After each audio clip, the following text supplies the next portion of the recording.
Olá, tudo bem? Prontos para mais um estudo?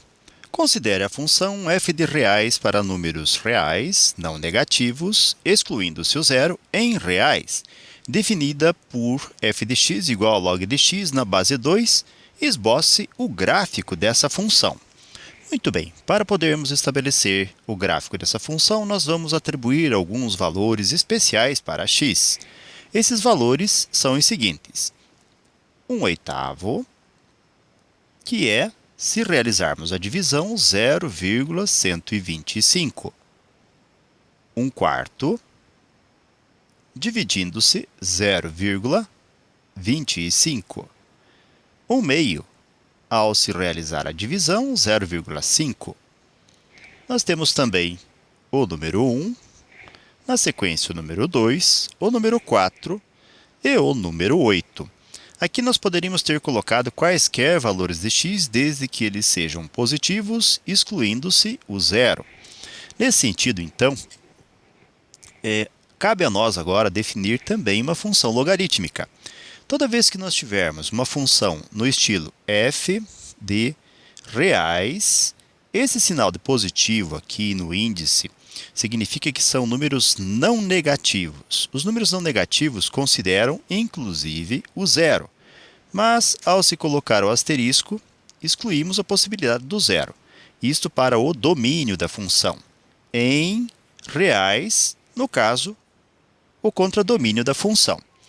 E aí também definimos a função como sendo f de x igual a log de x na base a. Agora, este a pertence ao conjunto dos números reais, porém, ele deve ser positivo. E ainda este a não pode ser o número 1. Quando nós temos essas condições satisfeitas, nós chamamos esta função, ou denominamos essa função, de função logarítmica. Agora nós vamos utilizar estas informações para determinar os valores de f de x de acordo com os x que nós encontramos, ou que determinamos, para, na sequência, marcarmos os pontos no plano cartesiano. Bem, vamos lá então. Vamos só preparar aqui o nosso ambiente. Começando, nós temos no texto da questão dito que, recordando inclusive, que a nossa função ou a função do gráfico que vamos construir é essa daqui. f de x igual ao log de x na base 2. Então, vamos utilizá-la agora. Considerando então a nossa função como sendo f de x,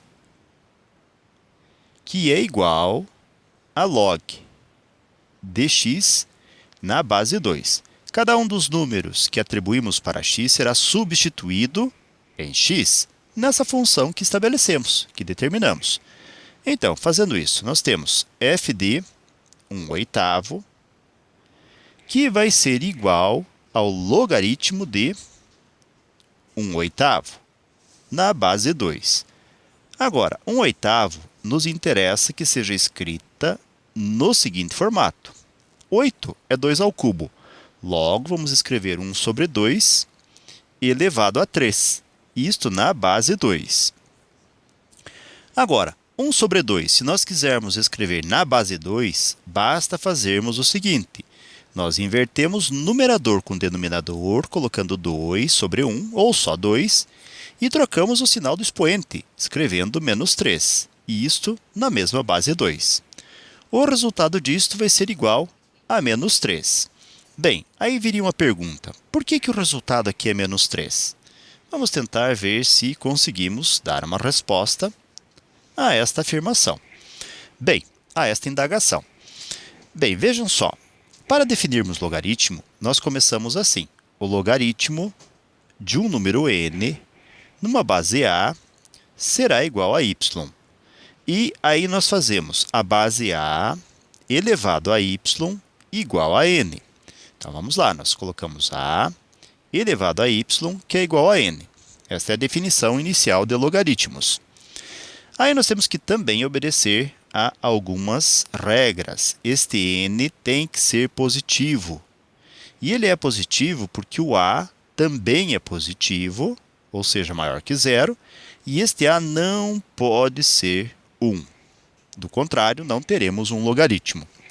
Agora, nós temos uma consequência da definição de logaritmo que nos interessa, que diz o seguinte: se nós tivermos um logaritmo de um número a elevado a um expoente z na base a, isto será o próprio número z.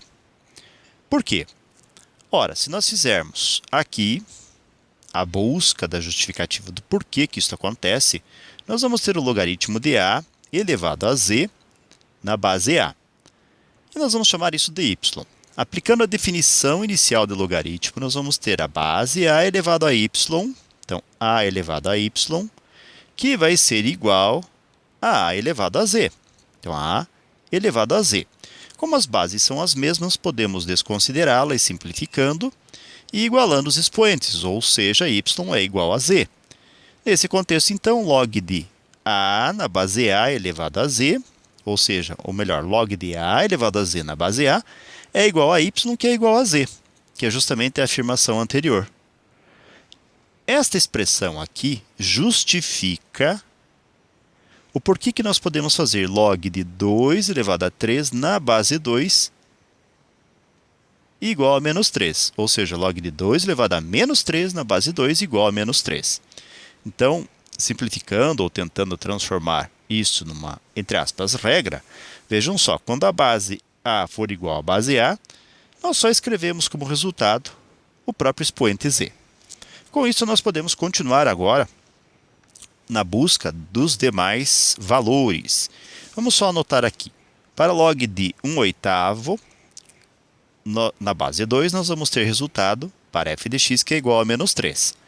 Agora, façamos f de 1/4, que vai ser igual ao log de 1/4, ou seja, trocamos o x por 1/4 na base 2, que será igual ao log de 1/2 ao quadrado. Para quem não sabe, 1/2 ao quadrado é igual a 1/4 na base 2. Invertemos aqui o 1 e o 2 da divisão da fração, escrevendo log de 2 e trocamos o sinal de expoente, a menos 2 na base 2. E aí, de acordo com a consequência da definição que já comentamos anteriormente, o resultado é o próprio expoente quando as bases são as mesmas, ou seja, aqui é menos 2, e escrevemos menos 2. Façamos agora f de 1/2, que vai ser igual ao log de 1/2 na base 2. De igual modo, vamos inverter aqui. Vamos primeiro destacar aqui um detalhe. 1/2 é 1/2 elevado a 1 na base 2. Então, podemos novamente realizar a inversão numerador com denominador, escrevendo 2 a menos 1 na base 2, tudo igual a menos 1. Portanto, log de 1/2, ou aqui log de 0,5, gerará menos 1 na nossa tabela para f de x. Agora, façamos. Vamos só fazer uma separaçãozinha aqui, tentando gerar um pouco mais de espaço. Façamos então agora o log de, ou melhor, a substituição para f de 1, em que nós vamos ter o log com o x valendo 1 na base 2. Esse f de 1 será então f de 1 igual a log de 1 pode ser escrito como sendo 2 elevado a 0 na base 2. Ora, nós temos a base 2 e base 2, então o que sobra para nós é o próprio expoente, que é 0. E escrevemos aqui, então, 0. Na sequência, façamos f de 2, que vai ser o log de 2 elevado a 1 na base 2, que vai ser igual ao próprio expoente, como já havíamos visto, o número 1. Então, escrevemos o número 1. Em seguida, ainda, façamos, vamos separar mais uma vez aqui, f de 4, que pode ser reescrito como log de x, sendo 4x, na base 2, que é igual ao log de, e o 4 fatorado será 2 ao quadrado na base 2. E, como já vimos, recordando mais uma vez que estamos falando aqui da consequência da definição de logaritmos, em que quando nós temos a base 2 e a base 2 com um expoente, o próprio expoente é o resultado desse logaritmo. Logo, quando x for 4, o nosso f de x vai ser 2. E finalmente teremos f de 8, que será o log de x valendo 8 na base 2. Fatoramos o 8 reescrevendo log de 2 elevado a 3 na base 2, cujo resultado é o próprio expoente 3. E escrevemos aqui o número 3 na nossa tabela. Bem, agora que nós já temos os pares ordenados, podemos ir para a construção gráfica. Tudo bem, galera? Então, vamos lá. Voltamos à nossa tela inicial e nós temos os resultados já que podemos repetir. Então, nós temos f de x menos 3, menos 2, menos 1, 0, 1, 2 e 3. Nós escolhemos esses números para x de modo conveniente para que pudéssemos obter esses resultados que estamos vendo nesta tabela. Mas, repito, os valores de x podem ser outros também, desde que sejam obedecidas as condições inicialmente estabelecidas, ou seja, o domínio composto por números reais, não negativos, excluindo-se o zero. Bem, vamos fazer mais um detalhezinho aqui. Vamos colocar para cada par ordenado um ponto. Então, vamos chamar aqui de A, de B, de C, D, E, F e G. E vamos marcar esses pontos no plano cartesiano. Bem, marcando aqui para x, nós vamos ter então como números o 1 na nossa escala, o 2, o 3, o 4, o 5, o 6, o 7 e o 8. Para y, nós vamos de menos 3 até 3. Então, marcando e estabelecendo a escala, 1, 2 e 3 para y positivo e menos 1, menos 2 e menos 3 para y negativo. E agora podemos marcar os pontos. Primeiro, ponto A. Para x, vamos fazer o seguinte, para tentar facilitar as marcações, vamos começar aqui pelo ponto D.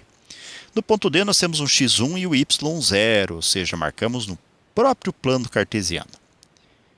Este é o ponto D. O ponto E, agora, então o ponto D já foi. Agora o ponto E, nós temos para x2 o y1. Então, este é o ponto E. Para o ponto F, nós temos para x4, o nosso y vale 2. Então, aqui nós temos o ponto F. E, finalmente, para x8, nós temos um y3, que está aqui, seu ponto G. Agora, vamos retroceder. Para x, 1/2, ou seja, a metade de 1, nós temos menos 1. Então, marcando o ponto aqui, este será o nosso ponto C. Então, também já foi. Agora, para x 0,25, ou seja, a metade da metade anterior, nós temos y menos 2, que é o ponto B. Então, vamos marcar aqui o nosso ponto D. E, finalmente, para metade da metade da metade, ou seja, para 1/8, nós temos o ponto A e f de x menos 3. Então, vamos ver se conseguimos aqui em próximo, que é o ponto A. Só fazer uma pequena correção. Aqui é o ponto B. Joia. Bem, o gráfico surgirá de nós reunirmos esses pontos e vamos ver qual é a configuração dele. Ficará aproximadamente assim. Ok, galera? Cabe salientar também o seguinte. Toda vez que nós tivermos este azinho aqui da nossa função sendo maior que 1, então, se o nosso A for maior que 1, a função logarítmica será crescente. É esse caso aqui. Então, nós temos uma função logarítmica crescente. Nós sabemos que é maior que 1 porque nós temos aqui no nosso logaritmo a construção desta função para o log de base 2. Como 2 é maior que 1, então 2, que é o nosso A, e é maior que 1, essa função que nós construímos ou esboçamos o gráfico é uma função, então, crescente. Ok, galera? Então, com isso, nós concluímos mais um breve estudo. Desejo para vocês tudo de bom, muito sucesso em sua caminhada, que vocês sejam muito felizes. Se puderem e quiserem, retornem outras vezes. E até o nosso próximo estudo. Tchau!